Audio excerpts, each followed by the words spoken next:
Mars, a world of mystery, a world of contrasts, a world that has captivated the imagination of humanity for centuries.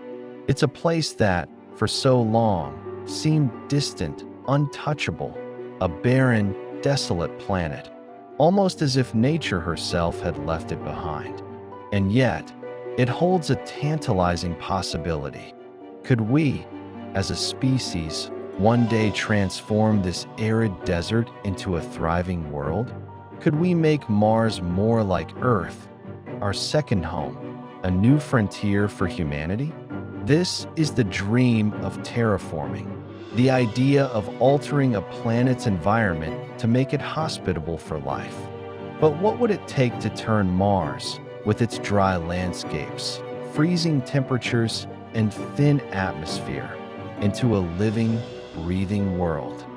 To understand the immense challenge that terraforming Mars presents, we must first understand the planet itself. Mars is, in many ways, similar to Earth, a rocky planet with polar ice caps, seasons, and a day roughly the same length as ours. But any hopes of colonizing Mars are dashed the moment we look closer. The atmosphere, barely 1% the thickness of Earth's, is composed mainly of carbon dioxide, leaving Mars unable to trap heat.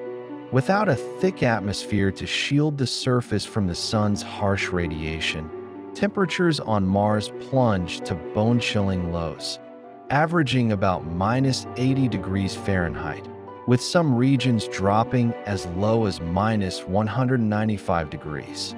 This, of course, makes life on the surface nearly impossible. And yet, despite its desolation, Mars is not without promise. Beneath its dry, red surface, water exists, albeit mostly in frozen form. There are vast deposits of carbon dioxide, essential for any efforts to create an atmosphere. And perhaps most importantly, Mars is close enough to Earth that with enough ingenuity, we might be able to overcome the obstacles that stand in our way. But it will not be easy. The road to transforming this world is paved with challenges, some we understand well, and others we have yet to even imagine. Terraforming Mars would require monumental efforts, far beyond anything humanity has attempted before. The goal is simple, yet profoundly complex. Create an atmosphere thick enough to trap heat, raise the planet's temperature to a level where water can flow in liquid form, and make the air breathable for human life. To make Mars more Earth-like, we would need to recreate the conditions that allowed life to flourish on our own planet. In essence, terraforming Mars is about re-engineering the planet's entire environment. It's a vision that stretches beyond the realm of science fiction, a world where deserts are replaced by forests, where oceans ripple under a sky teeming with clouds, where the once hostile conditions give way to warmth, water, and air. But in order to reach this dream, we must first confront the staggering scale of the challenges that lie ahead. The first and perhaps most critical challenge we face is Mars' atmosphere, or, more accurately, its lack of one. The Martian atmosphere is thin, composed almost entirely of carbon dioxide, and unable to shield the surface from harmful solar radiation. Without a thick atmosphere, the planet cannot retain heat. Mars' cold temperatures, lack of air pressure, and inability to protect its surface from space radiation all stem from this very issue. The answer, then, is clear. We must build a new atmosphere, one that can trap heat and allow for the presence of liquid water. One of the leading proposals for thickening Mars' atmosphere is to release more greenhouse gases, carbon dioxide, methane, and others, into the air. The challenge is enormous. How do we release enough greenhouse gases to build an atmosphere strong enough to support life? One idea involves using giant mirrors in space to reflect more sunlight onto the surface, which could warm the planet, releasing carbon dioxide from the polar ice caps, further thickening the atmosphere. Another proposal is to introduce specific bacteria or engineered microbes that could help generate oxygen and methane, slowly enriching the air over time. Next comes the challenge of water. Mars is not without water. It's just locked away in frozen form at the poles or beneath the surface. The key to creating a habitable world lies in unlocking this precious resource.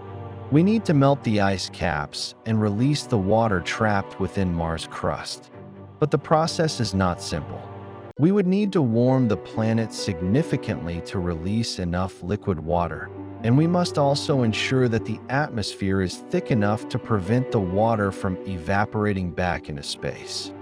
One proposed solution is to use massive heating systems, such as giant space mirrors or orbital reflectors, which could concentrate sunlight onto the Martian surface, slowly melting the ice.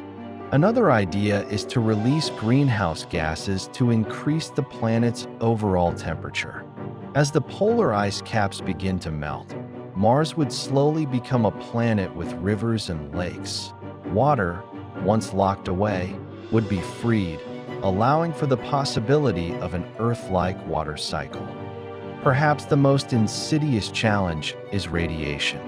Mars lacks a strong magnetic field like Earth's, and its atmosphere offers little protection from the sun's harmful radiation. The Martian surface is constantly bombarded by cosmic rays and solar winds, which would make it impossible for life to survive without protection. The question is, how do we shield this new world and ourselves from radiation? To solve this, we must create shielding. One proposal involves constructing an artificial magnetic field around Mars, a technological feat that would require immense power.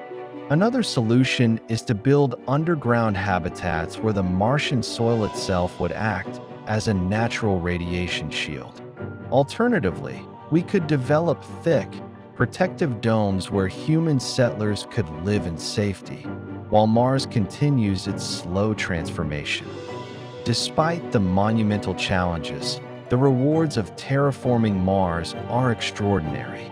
A transformed Mars could become a second home for humanity, a world where life flourishes in ways it never could have on its own.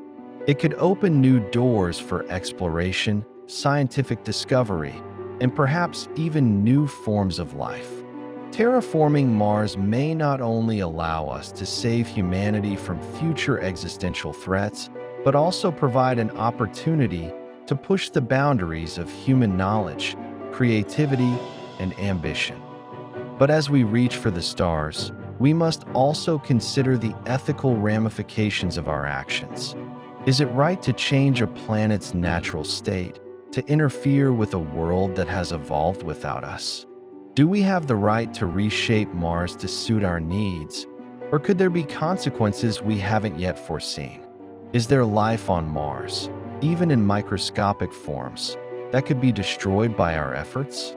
These are questions we will need to confront as we take the first steps toward turning Mars into a new home for humanity.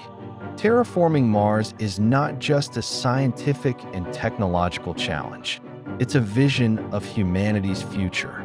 It's a dream of exploration, adaptation, and perseverance.